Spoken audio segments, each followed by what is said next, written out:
नाम साखी। सदगुरु महाराज जी का एक विशेष गुण रहा है क्रोध शून्य। क्रोध शून्य का मतलब ये नहीं होता कि इंसान में, जीव में क्रोध नहीं है, अपितु क्रोध शून्य का मतलब ये है कि उनका क्रोध विषय के कारण नहीं है। क्रोध दो प्रकार के होते हैं। एक तो वो क्रोध होता है जो विषय इंसान को विषयों से, भोगों से उत्पन्न होता है, और ये क्रोध विषय भोगों से जो उत्पन्न होता है ये जीव के लिए हानिकारक होता है। असल में योग सूत्र पतंजलि के अनुसार क्रोध, काम, लोभ, मोह, अहंकार, ये पांचों संस्कार हर मन में हमेशा सर्वदा रहते ही है। जैसे जैसे जीव अलग अलग जन्मों को धारण करता है, अलग अलग योनियों में जाता है, उनके साथ ये संस्कार साथ चलते हैं। उसी प्रकार क्रोध नाम का ये संस्कार भी हर जन्म में जीव के साथ चलता है। जैसी परिस्थितियाँ आती हैं उसके अनुसार वो संस्कार बाहर निकल के आते हैं।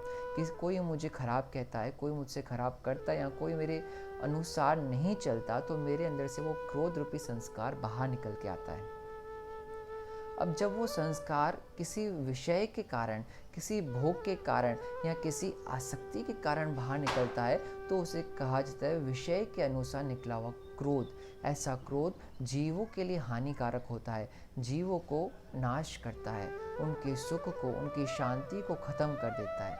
किंतु जो दूसरा क्रोध है वो क्रोध होता है किसी की शुद्ध भावना के लिए, किसी को सिखाने के लिए, किसी को समझ देने के लिए। वो संस्कारों से उत्पन्न नहीं होता, वो किसी की भलाई के लिए किया जाता है। सदगुरु महाराज जी कभी भी अगर जीवन में क्रोध करते थे तो वो सामने वाले की भलाई सोच के करते थे कि इसको कुछ शिक्षा मिले, इसके लिए वो क्रोध करते थे। वरना विषयों के कारण, भोगों के कारण उनके मन में कभी क्रोध रूपी संस्कार जागृत नहीं हुआ। कई प्रेमी तो प्रसन्न हो जाते थे कि आज बाबा जी ने हम पे अपना अमृत दिखाया, आज बाबा जी हम पे प्रसन्न हुए हैं। कई लोग तो कहते थे कि जिस दिन बाबा जी हम पर थोड़ा सा गुस्सा दिखाते थे, हमारा वो पूरा दिन काफ़ी अच्छा जाता था। सदगुरु महाराज जी का क्रोध क्रोध नहीं होता, आशीर्वाद होता है, कृपा होती है। क्योंकि वो चाहते हैं कि मेरा शिष्य कुछ सीखे, मेरा भक्त कुछ सीखे, मेरा प्यारा मुझसे कुछ सीखे। इसके लिए वो अपनी ही लीला दिखाते हैं। वरना महापुरुषों में कभी भी क्रोध का संस्कार जागृत नहीं होता, उनका उन संस्कारों पे कायम होता है, नियम होता है। सदगुरु महाराज जी के इन दिनों में हम उनसे ये शिक्षा ले कि हमारे मन में भी कभी भी वो क्रोध का संस्कार उत्पन्न ना हो। कहते हैं एक क्षण का क्रोध हजारों जन्मों के पुण्य को लेकर के नाश कर देता है।